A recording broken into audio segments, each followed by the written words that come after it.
Ohm's law says that the current flowing through a conductor is directly proportional to the potential difference across the ends of the conductor, provided the temperature and other physical conditions remains unchanged. Okay, so if the physical conditions like temperature, pressure, maybe pressure, okay, if that quantities remains unchanged, so that the current flowing through a conductor will be directly proportional to the potential applied across the conductor. Okay, so hence you know that according to the statement itself, it says I and V, that is current and potential difference, are directly proportional.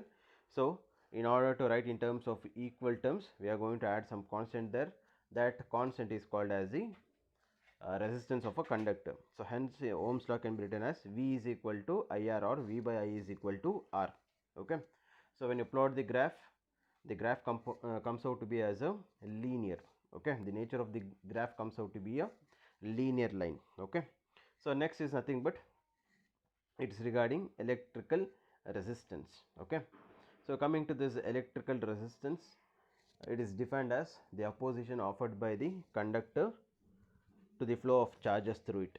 Okay, so always the conductor, when you make the electric current to pass through them, the conductor always opposes the flow of charges. That itself is called as the resistance. Okay, so R is nothing but equal to V by I, and the SI unit of resistance comes out to be as ohm. So 1 ohm is nothing but, when do you call the resistance of a conductor as 1 ohm?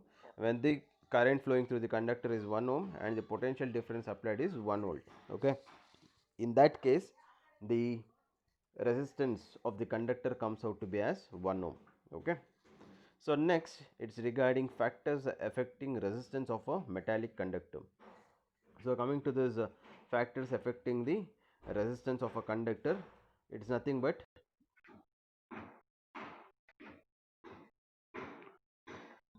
it depends upon the resistance of a conductor depends upon the length of the conductor. Okay, how it depends? It is directly proportional. So as the length increases, the resistance also increases.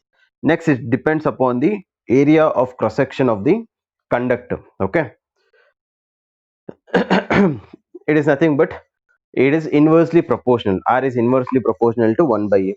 So as the area of cross section increases, the resistance value decreases. So clubbing this equation 1 and 2, you are going to get R is proportional to L by A. Okay, so since it is a proportionality term, in terms of writing in terms of equal terms, we are going to add a constant there. So that constant we call that one as specific resistance or electrical resistivity we call. Okay, which is denoted by rho. So R is equal to rho into L by A. Okay, and we also went about this what is the difference between this resistance and resistivity, right? So resistance and resistivity doesn't have much difference. Okay, when we are talking about the resistivity, we are just mentioning the area and length of the conductor, but while talking about the resistance, we are not going to specify the area or length of the conductor. We just say it is a resistance. In the case of resistivity, we say that the area of cross section should be 1 meter, 1 meter square, and the length should be 1 meter. Okay, area should be 1 meter square, length should be 1 meter. Okay, if that is the case, resistivity will be equal to resistance of the conductor, and the SI unit of resistivity comes out to be as ohm meter, right? So next, we just went through about this relation between J, sigma and E, right? So J is nothing but current density, E is nothing but electric field, and E is nothing but, sigma is nothing but it is a conductivity. So as I said, conductivity and resistivity is inversely proportional. Okay. Next, coming to to find the relationship between these three, what we are going to do is we are going to take a conductor, okay, whose length is L, and let us say that we have connected a battery. So when connected a battery, it sets an electric field. Okay, suppose if you consider V is the potential difference applied and I is the current through that, so hence according to the relation, that is by making use of the relation between electric field and potential, so that is V is equal to ER. By making use of this, we have just made a little alteration. That is nothing but we have written V is equal to E into L. Instead of R, we have written L, where L is the distance from one end of the conductor to the another end of the conductor. You can see the figure there. Okay, so if you consider that one as equation 1, next according to Ohm's law, you know that the equation V is equal to IR. So comparing equation 1 and 2, since the left hand side are the same, so EL comes out to be as IR. So next, in the next step, we have just substitute the value of R as rho L by A, which we have derived previously. So if that is the case, L and L get cancelled on the both the sides, and the left out thing will be E is equal to I by A into rho. So next, that I by A is nothing but what? It is nothing but the current density. Current density is nothing but current per unit area, right? So we have replaced that I by A as J. So equation comes out to be as E is equal to J into rho. Okay. So next is nothing but, since I have said the rho and sigma are inversely proportional, so hence the same thing has been expressed in terms of sigma, that is conductivity. So E can be written as E is equal to J by sigma.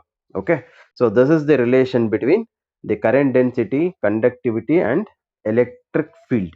Okay, so as I said, this question, I mean this relation will be asked for 3 marks. Okay, next coming to drift velocity. Okay, so as you know that the drift velocity, mainly, if you ask what do you mean by this drift velocity, the thing is we are going to consider a metal conductor. In the metallic conductor, you know that there are more number of free electrons. These free electrons under the room temperature, okay, under the room temperature itself, it will be moving in the random direction. Okay, so since it is moving in a random direction, so what happens when you take a average thermal velocity of these electrons, the average thermal velocity of these electrons comes out to be as 0.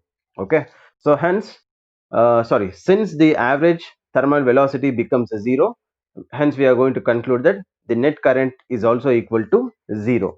Okay, so next, what happens if you apply the electric field? So if you apply the electric field, what happens? All the electrons which is present inside the conductor, that is the free electrons, so it starts to drift in the single direction. Okay, it starts to drift in a single direction, so hence the current will not be equal to 0. Okay, so once the electric field is applied, the electrons get drifted, that is nothing but the electrons get accelerated in the direction opposite to that of applied electric field. If the electric field is direction is towards the right, the electron will be moving towards the left. Okay, so that is the thing. So hence, once the electric field is applied, so what happens? As I said, the electrons gets accelerated. Okay, so when these electrons get accelerated, what happens? There is a chances of one of the electrons getting collide with the another electron, or with the positive ions which is present inside the conductor. Okay, so the whatever the velocity which is gained due to the acceleration, okay, it will be lost when the electron collides with the another electron or with the positive ion. So hence, whatever the velocity which is gained by the electrons due to the applied electric field will be sustained for a few time. Okay, few seconds, or you can say for a few minutes. Okay, I think in terms of few seconds. Okay, so since it's been colliding with each other electron, so whatever the energy which is, I mean the velocity has been gained, it will be lost. So hence, what happens? The velocity which is gained due to that acceleration of applied electric field, so that velocity we call that one as the drift velocity, we call, which is denoted by the letter V subscript D. Okay, and the direction of drift velocity will be always opposite to that of applied electric field. Okay, so this was the thing we just went through about the drift velocity, right? And we also went through about this expression for drift velocity. I think I just went a little bit faster since we had left out with few minutes in the last class. So see here, I'll explain in brief, in detail in this class. See, expression for drift velocity. Okay, so see here, we have taken a conductor. Okay, L is the length of the conductor. We have connected a battery. Okay, so you can see there the electric field is towards the right. So as you know that the electron flow will be towards the left, and A is the area of cross section, and I is the current, and V is the potential difference. okay, according to the figure. So now as you know that when the when the electric field is applied, so what happens to electron? The electron experiences a force in a direction opposite to that of electric field, right? So hence, if you write what is the force experienced by the electron, the force experienced by the electron can be written as, since you have studied the force experienced by the charge in the first chapter as F is equal to Q into E. In this case, what we are going to take is, we are going to take, instead of charge, since we are talking with the electrons, so instead of Q, you are going to write as E, and E is the magnitude of electron. Since you know that the charge of the electron is negative, right? I am not writing the negative here, okay? I am taking the magnitude of the electron. Hence the force experienced by the electron is nothing but, it is represented as small e into capital E here, where capital E denotes the electric field, small e denotes the magnitude of charge of an electron, and F is the force experienced by the electron, okay? So next I am putting the negative symbol here, so that negative sign shows that the direction of electric field and the force experienced by the electrons are opposite in direction.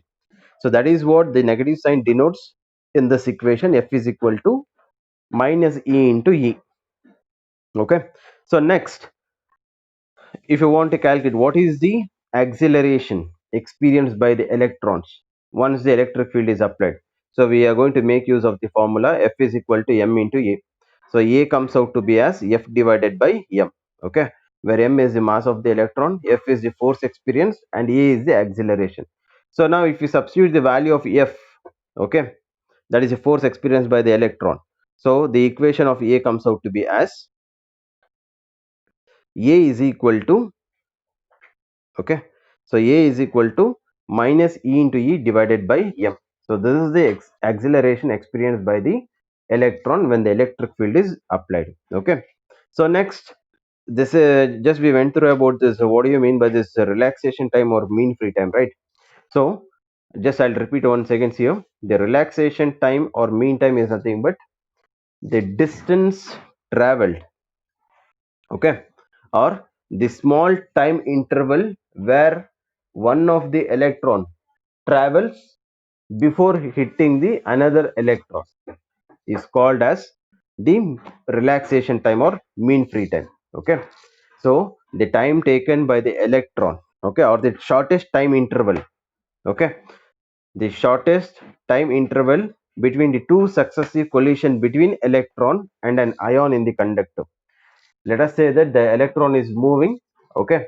So while it is in moving, so there is a chances of colliding with the ions, positive ions, which is present inside the conductor, okay? So the time interval before the one of the electron getting collide with the ion, that time interval itself is called as the relaxation time or mean free time, okay? So that is the meaning of that. So I think we need to start with the next half of the derivation, right? So here the next half of the derivation says that, in other words, the electron accelerates for an average time interval of tau. Exactly. Okay. Tau is nothing but the time interval we are talking. Instead of t, we are taken the tau here. So next, therefore, drift velocity is given by v is equal to u plus a tau. This equation is nothing but, which is very similar, very similar to the equation what you have studied in your first year PUC. That is v is equal to u plus at. I think you are aware of this equation, right? So the same thing which has been expressed in terms of another way. So instead of v, we are taken vd, that is drift velocity. U, the same thing. A, also the same thing. Instead of t, we are taken tau, where tau is the time interval, right? So the t have been replaced by tau here. So next, let us say that u is nothing but what? U is nothing but the initial velocity. Let us take the initial velocity of an electron is 0. Okay. So that is nothing but v subscript d is equal to 0 plus minus e into e divided by m into tau, where we have substitute the value of a here. A as this one, minus e into e divided by m. So simplifying, next we get v subscript d is equal to minus e into e divided by m into tau. Okay. So in terms, if you want to express the same thing in terms of magnitude, so the magnitude of drift velocity comes out to be as e into e tau divided by m. Okay. And you can see there the drift velocity is of the order of 10 to the power of minus 4 meter per second. which is negligible as compared to the average electron thermal velocity of 10 power 6 meter per second at room temperature. I think now you are aware of this drift velocity, right? So you can see the magnitude of drift velocity is very very small, which is up to 10 to the power of minus 4. Just you can imagine 10 to the power of minus 4 it is. Okay, how small it is. When this drift velocity is compared with the thermal velocity of an electron, okay, the thermal velocity of an electron comes out to be as 10 power plus 6 meter per second. It is greater than the drift velocity value. Okay, so this is regarding the expression for drift velocity. uh, Next, it is regarding the mobility. Okay, so this mobility they are going to ask for 1 marks. Okay, 1 marks they are going to ask. See, let us see what do you mean by mobility. See, the definition of mobility goes like this: mobility of a current carrier is the ratio of the drift velocity of the current carrier in a material to the applied electric field E across the material. Okay, so it is nothing but the drift velocity is denoted by the letter mu. So mu is nothing but equal to ratio of the drift velocity to the applied electric field, that is Vd divided by E. Okay, so since we know that Vd is nothing but equal to what? E into E tau divided by m. So if you substitute the value of Vd in this equation, that is mu is equal to Vd by E. So what happens? The tau and tau get cancelled out. Sorry, not tau. E and E get cancelled out. Okay, so hence the left out thing is E tau divided by m. Okay, the mobility value comes out to be E tau divided by m. Thus, it is said that the mobility of a current carrier is inversely proportional to the mass of the current carrier. You can see mu is nothing but the mobility and m is nothing but the mass. So, the relation between mobility and the mass is inversely proportional. And the SI unit of that mobility comes out to be as meter square per second per volt or meter per second per Newton per coulomb. Okay. So, this is regarding the mobility. Okay. So, is this fine, students? Have you understood about this expression for drift velocity and this mobility? So, in case any doubts, please do ask. So, just go for a few minutes, just go through the definition and the derivation for a few minutes. So, in case any doubts, please do ask.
Any doubts, students?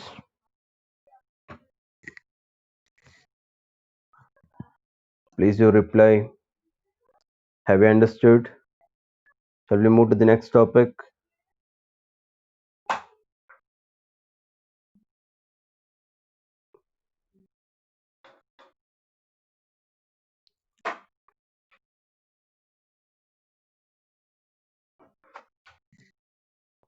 Okay, fine, good. So, now it's relation between drift velocity and electric current. Okay, so drift velocity and electric current. So see you coming to this derivation relation between drift velocity and electric current. So here what we are going to do is initially we are going to consider a conductor. Okay, the same thing what we have considered in this case here,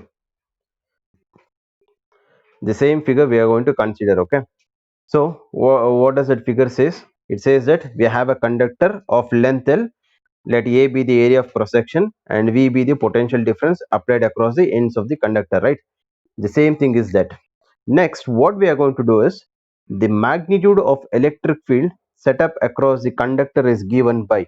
Okay, so you can see here we have a relation here. Equation 1. See here we have written that V is equal to E into L, right? I think now you are aware of this equation, right? The same equation can be written as in terms of E. So that is E is equal to V by L, correct? Since V is equal to E into L, so E comes out to be as V by L, right? So this is the value of electric field. So next, let us say that let N be the number of free electrons per unit volume of the conductor. Okay. So if you ask, I think you are aware of this per unit volume, per unit length, per unit area, right? Per unit volume is nothing but where the volume comes out to be as 1 meter cube, right? So if you consider let N be the number of free electrons per unit volume of the conductor, then the total number of free electrons in the conductor can be written as small n into volume of the conductor. Okay, so see here, let us say that we have a conductor. We don't know the volume. What is the exact volume of that conductor? Let us say that, let us take a small n. Small n denotes the volume of the conductor. Okay, let n denotes the number of free electrons per unit volume. Okay, per unit volume is where the volume of the conductor comes out to be as 1 meter cube. Okay, so just assumption, like assumptions we are taken. But when you take the whole conductor, okay, so when you take a conductor of 1 meter cube, volume of 1 meter cube, we have expressed the number of free electrons present in is small n. But as of now we don't know the exact volume of the conductor. So in that case what we are going to do is, in order to find the total number of electrons which is present inside the conductor, what we are going to do is we are going to write n into V. Okay, where n denotes the number of free electrons per unit volume into V, the total volume. Okay, so this gives the total number of free electrons present inside the conductor, whole conductor I'm talking. So this V can be replaced by A into L, right? So V is equal to A into L. A is nothing but area, L is nothing but length. If you multiply both, you are going to get V. Okay, so the total number of free electrons in the conductor is nothing but equal to N into Al. Okay, so next it is said that let E be the magnitude of charge of each electron, then the total charge in the conductor is given as. Okay, see here it is nothing but, if you consider, let us take that if E is the magnitude of each charge. Okay, if E is the magnitude of each charge, so in order to express the total charge, okay, in order to express the total charge, how you are going to express? Q is equal to N into Al into E. Okay, so the total charge is nothing but what? N into Al. Okay, we need to consider the whole volume of the conductor. Whole volume of the conductor is denoted by small n into V, right? So that is nothing but small n into Al. So that is what we have taken. So NaL into E gives the total charge of all the electron which is present inside the conductor. Okay, so let us take this one as equation 1 here.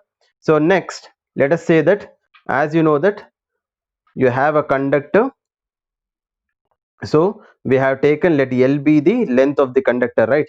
So if you want to calculate what is the time taken by the electron, what is the time taken by the electron to cross from one end of the conductor to another end of the conductor, to move from one end of the conductor to another end of the conductor, what is the time taken? If you want to calculate, just we are going to take the formula of velocity. Velocity is nothing but what? Velocity is equal to V is equal to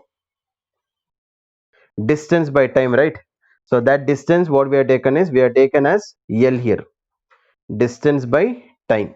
Okay, L is nothing but what? It is the distance from one end of the conductor to another end of the conductor, right? You can consider like that also.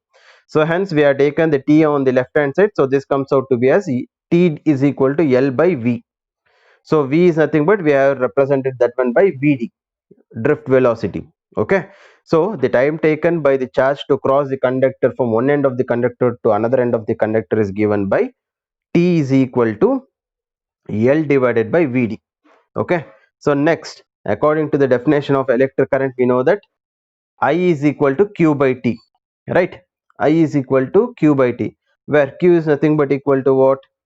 NAL into E. Substitute that NAL NAL into E. Okay, we have taken what is the value of T? T is nothing but equal to L divided by Vd.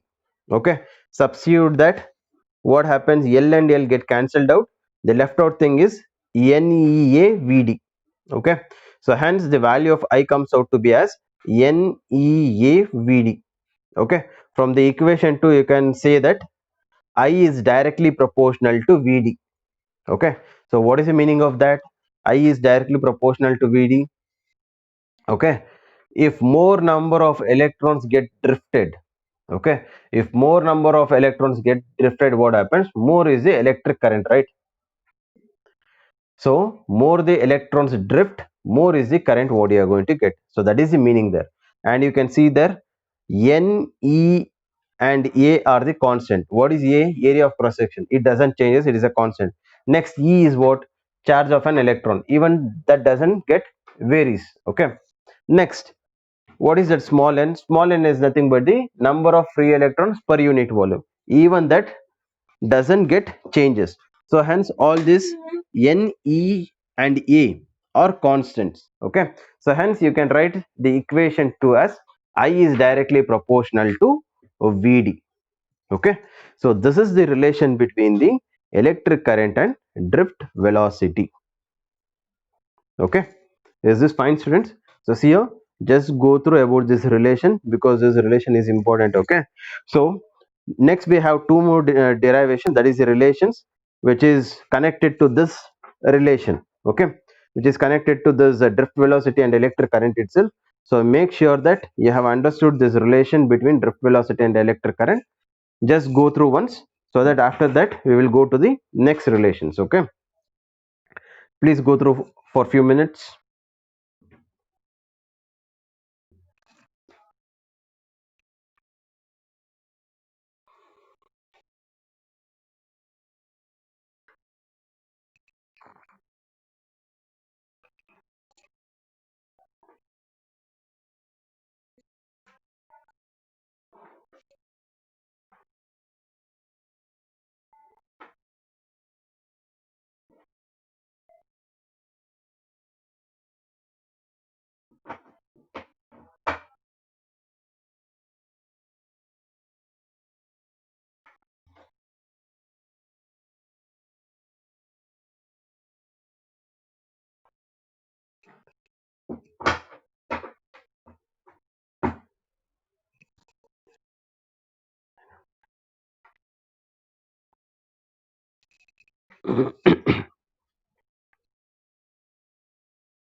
Okay, fine. Any doubts, students, or shall we move to the next?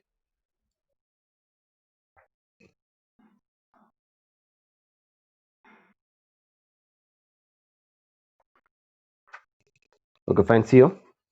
uh, Coming to the next relation, that is nothing but current density, resistivity and conductivity. Okay, so see here, this relation is very important. Okay, so in your last year examination of second PUC, they have asked this derivation for 5 marks. Okay, so see here, uh, to find the relation between this current density, that is current density, resistivity and conductivity. Okay, that is J, sigma and rho.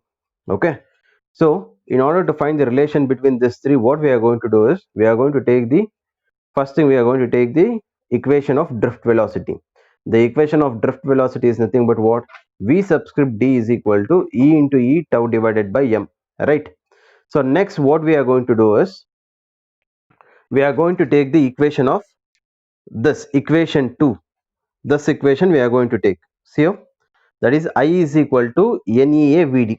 So you take that equation I is equal to NEA VD and substitute the value of VD. So what happens?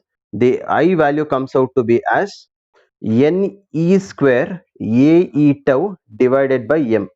Okay, the value of I comes out to be as I is equal to NE square AE tau divided by M. Okay, so next what you are going to do is, let us take the equation of current density. Current density is nothing but what, which is denoted by J. So J is nothing but equal to I by A, right? So now let us substitute the value of I as NE square AE tau divided by M in the place of the current density equation. So I value is NE square tau E divided by M. So where you know that the A which is in numerator and the A which is in denominator get cancelled out. Okay, so hence the value of J comes out to be as NE square tau into E divided by M. So next, as you know that we have also derived the relation of current density, conductivity and electric field, right? That is nothing but equal to J is equal to sigma into E, right? So now what we are going to do is, let us compare the value of this J, this equation, sorry just a minute. Okay, value of this equation and this equation, that is J is equal to sigma into E and J is equal to NE square tau E divided by M, since left hand side are same. So if you compare, what happens, that comes out to be as sigma into E is equal to NE square tau E divided by M. So E and E get cancelled on the both the sides, and the left out term is sigma. So sigma is equal to NE square tau divided by M. So since sigma and rho are inversely proportional, what we are going to do is, in order to express the same thing in terms of resistivity, okay, in terms of rho, the equation gets the reciprocal. So rho is equal to M divided by NE square by tau. When you take sigma, sigma is nothing but equal to NE square tau by M. When you take rho, rho is nothing but equal to M divided by NE square by tau, NE square tau. Okay, so this is the relation between current density, resistivity and conductivity. Okay, they usually ask for the, in the last examination, that is 2020 second PUC examination paper, this question has been asked for 5 marks. Okay, hence this is a important relation. Okay, just go through once, so let me know in case if you have any doubts.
Any doubts, students?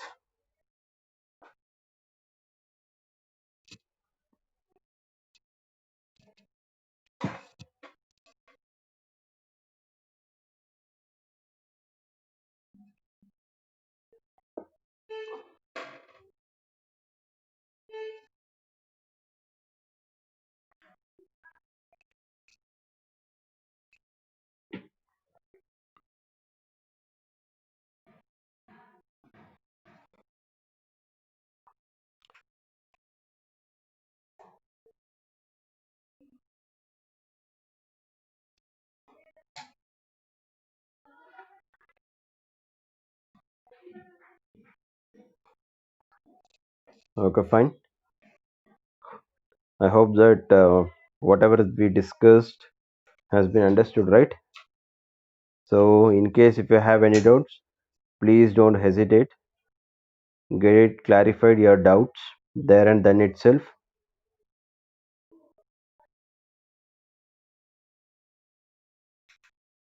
Okay, fine. Do one thing. So, just make a practice of this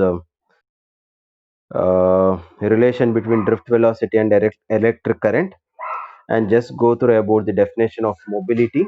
Okay, and even just go through about this expression for drift velocity also. In some of the paper they have been asked for 3 marks, that is vd is equal to e into e tau divided by m. So this equation they have been asked in one of the paper, I think. Okay, just have a practice of this. So after that, just again practice the relation between drift velocity and current. That is I is equal to NEAVD. So obviously next you need to practice this, that is sigma is equal to Ne square tau divided by m. Okay, so just go through about these things, and the next topic, it takes a little bit more time. I think we have left out with only 2 minutes. So I'll do one thing, I'll just conclude today's class with this thing. Just have a practice of whatever I have said. So in case any doubts, please let me know in the next class before the class commences. Okay, so that I'll clarify your doubts. If you have, then we will move to the next topic. Okay, so with this thing I am concluding today's class. Thank you, students.